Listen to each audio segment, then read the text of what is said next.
आज तक रेडियो सुनता है सारा जहां।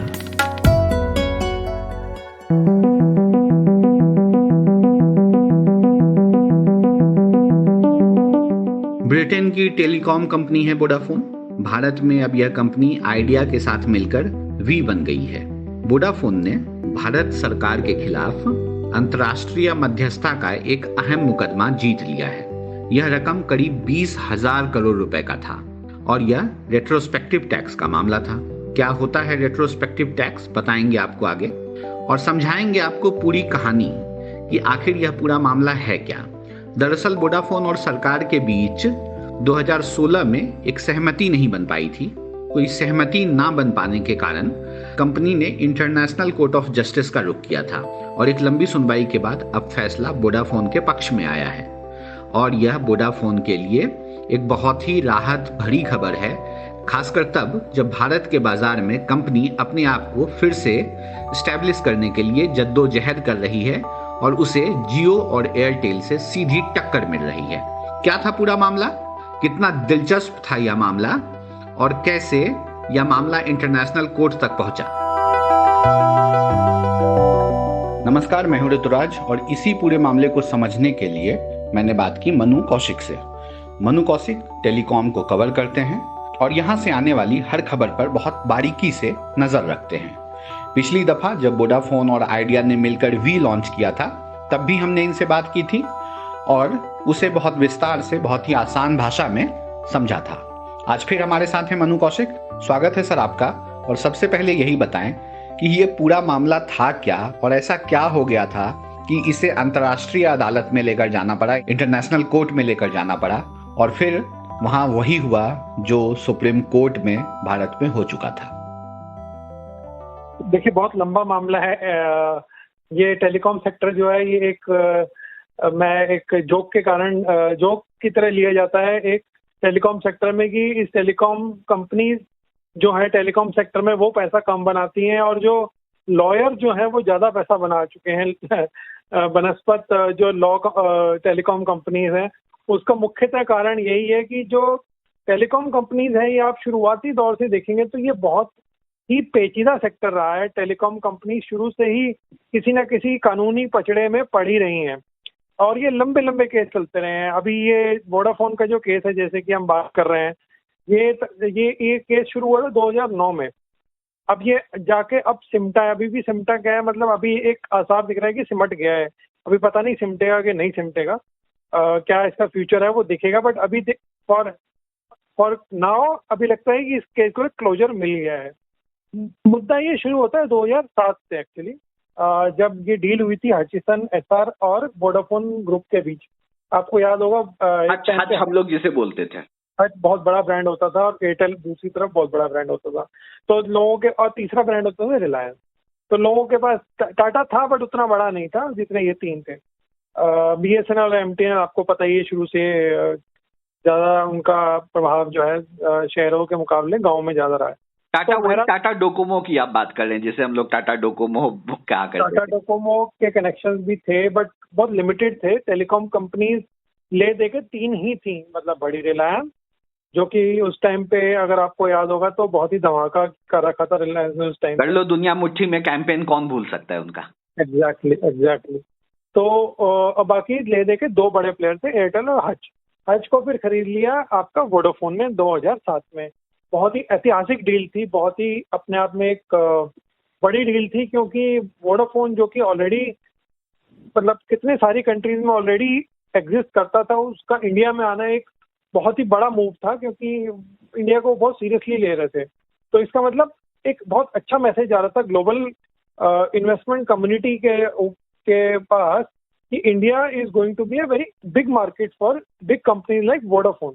जब वोडाफोन जैसी कंपनी पैसा लगा रही है किसी कंट्री में, इसका मतलब वो कंट्री के प्रोस्पेक्ट बहुत अच्छे हैं। लेकिन प्रॉब्लम क्या शुरू हो गई कुछ ही महीनों में, टैक्स डिपार्टमेंट ने उंगली करनी शुरू कर दी कि भाई हमारा हिस्सा दो।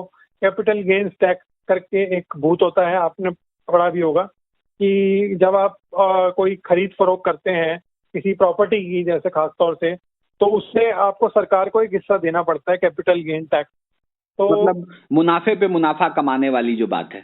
हाँ, मतलब कैपिटल, मतलब आपने कोई प्रॉपर्टी बेची, कोई कंपनी बेची, तो उस पे कैपिटल आप गेन करते हो, जो आपका मुनाफा होता है उस पर आप टैक्स देते हो सरकार को।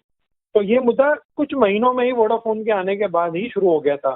टैक्स डिपार्टमेंट ने उंगली करनी शुरू कर दी थी। तो वोडाफोन ने फिर ले दे के, मतलब ये मामला फिर गया बॉम्बे हाई कोर्ट में, कि बॉम्बे हाई कोर्ट ने कहा कि ये जो जायज है डिमांड जो है सरकार की, जो ये मांग रहे हैं कैपिटल गेन टैक्स।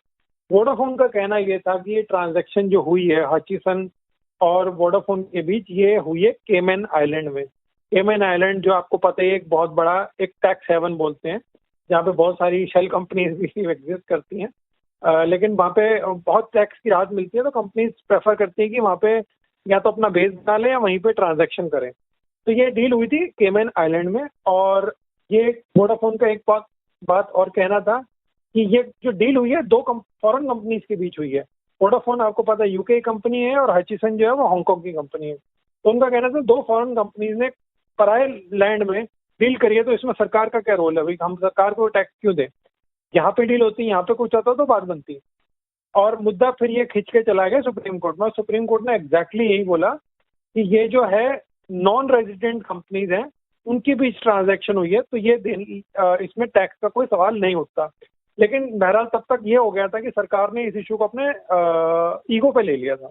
अच्छा, मतलब सरकार ने सुप्रीम कोर्ट के फैसले को एक तरीके से ईगो पे ले लिया, और अब वो आगे के कोर्ट में चली गई, इंटरनेशनल कोर्ट में चली गई। नहीं, इसके बाद सरकार ने क्या किया, सरकार ने एक नया लॉ बना दिया, पार्लियामेंट में नया लॉ बना दिया कि अच्छा। जो, हाँ, ये रिट्रोस्पेक्टिव टैक्स जो बोलते हैं, वो केस यहाँ से शुरू हुआ एक्चुअली। उससे पहले जो मुद्दा था वो रिट्रोस्पेक्टिव नहीं था। वो रिट्रोस्पेक्टिव जो केस शुरू हुआ वो सुप्रीम कोर्ट के ऑर्डर के बाद शुरू हुआ। अच्छा, रिट्रोस्पेक्टिव क्या हुआ कि पार्लियामेंट में इन्होंने एक नया कानून बना दिया कि ऐसी जितनी भी ट्रांजैक्शन हुई है, वो 1970 के बाद से जितनी भी ऐसी ट्रांजैक्शन हुई है, वो सब ये टैक्सेबल होंगी। मतलब उनका ये कहना था कि अब जो होंगी सो होंगी, और जो पीछे से होती आई हैं वो भी सब ये उसमें ही आएंगी, टैक्स देना ही पड़ेगा। तो उन्होंने फिर से लायबिलिटी लगा दी वोडाफोन के ऊपर कि देखो जी, हमने नया कानून बना दिया, उस कानून के तहत पुरानी ट्रांजैक्शन जो हुई है वो भी इसके अंतर्गत आएंगे, और तुमको ये टैक्स चुकाना ही पड़ेगा, तुमको कोई राहत नहीं मिलने वाली। और सिर्फ वोडाफोन को नहीं, ये टैक्स, ये जो लॉ बना था, कानून बना ये था, तो फिर तमाम कंपनियों के ऊपर एक्स्ट्रा बर्डन आ गया होगा।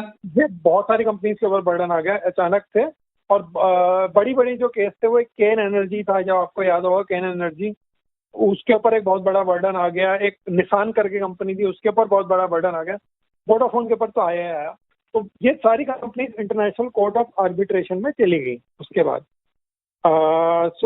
सरकार ने वहां पे भी जोर लगाया कि आर्बिट्रेशन का ये मामला बनता नहीं है, क्योंकि ये कानूनी चीज है, और ये ट्रीटी और ये जो कानून बना है ये हिंदुस्तान में बना है, इंडिया की पार्लियामेंट ने बनाया है। तो ये अब्यूज ऑफ लॉ होगा अगर हम ये इसको इंटरनेशनल कोर्ट में जाके इसको रिजॉल्व करते हैं।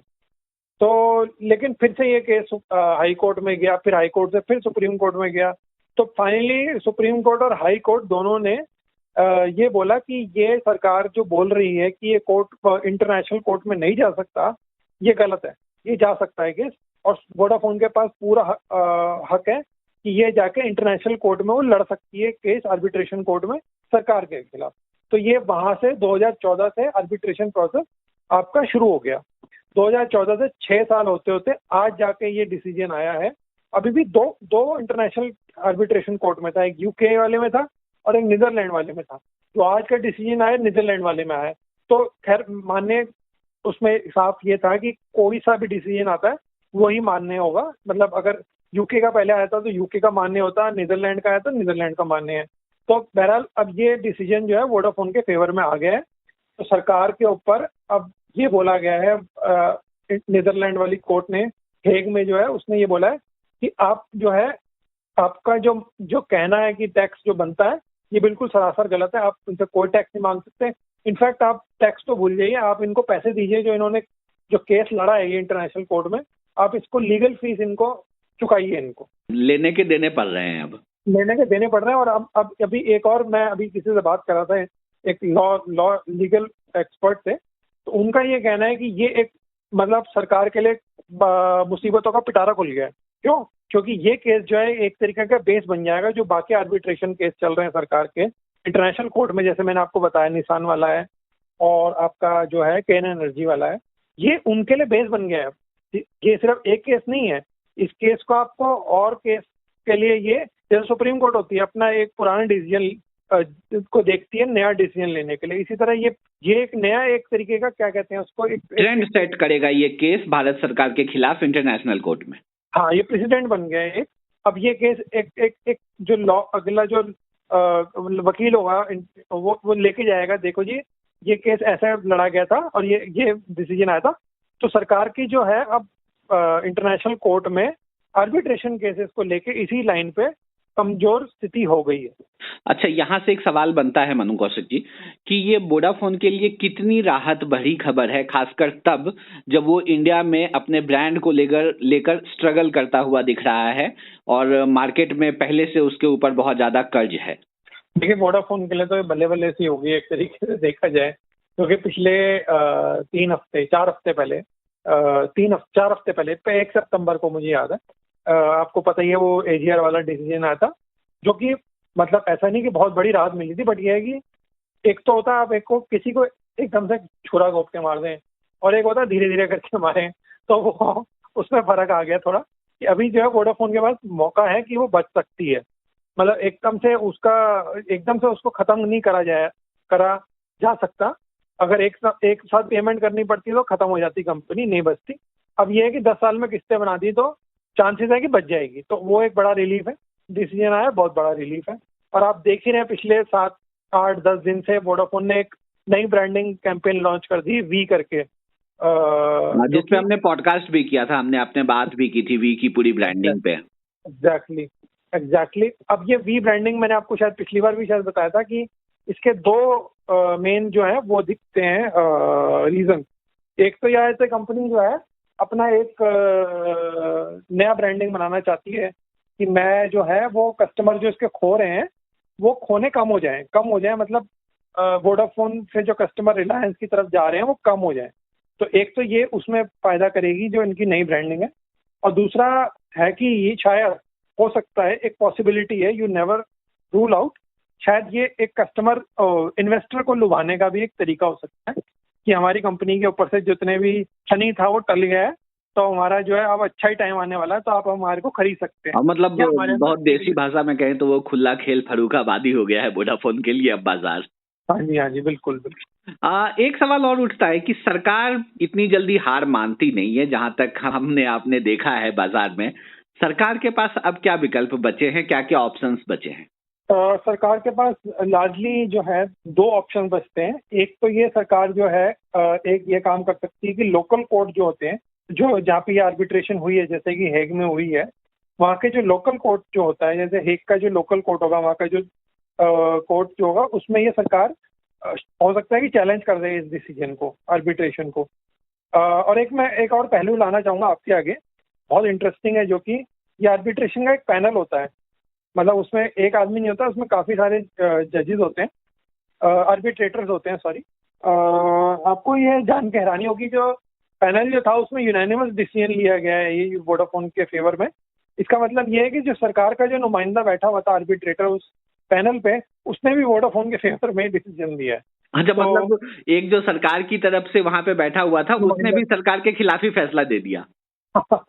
एग्जैक्टली। तो यूनानिमस डिसीजन आया है ये, तो ये एक बहुत ही अच्छा वो है। खैर, बहरहाल पॉइंट ये है कि सरकार एक या तो लोकल कोर्ट में जाके ये आपका इसको चैलेंज कर सकती है।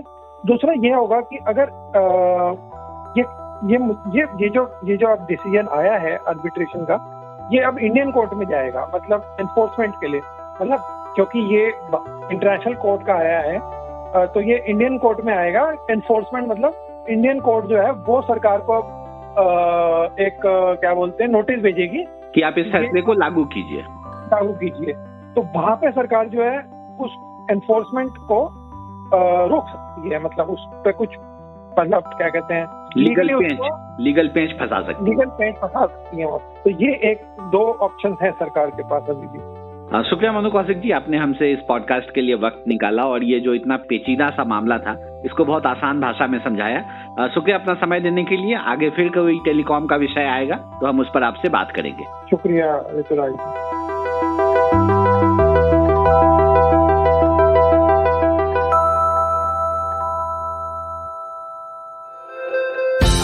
दिन भर की हलचल के बाद जब शाम ढल जाए तो चले आइए आज तक रेडियो पर।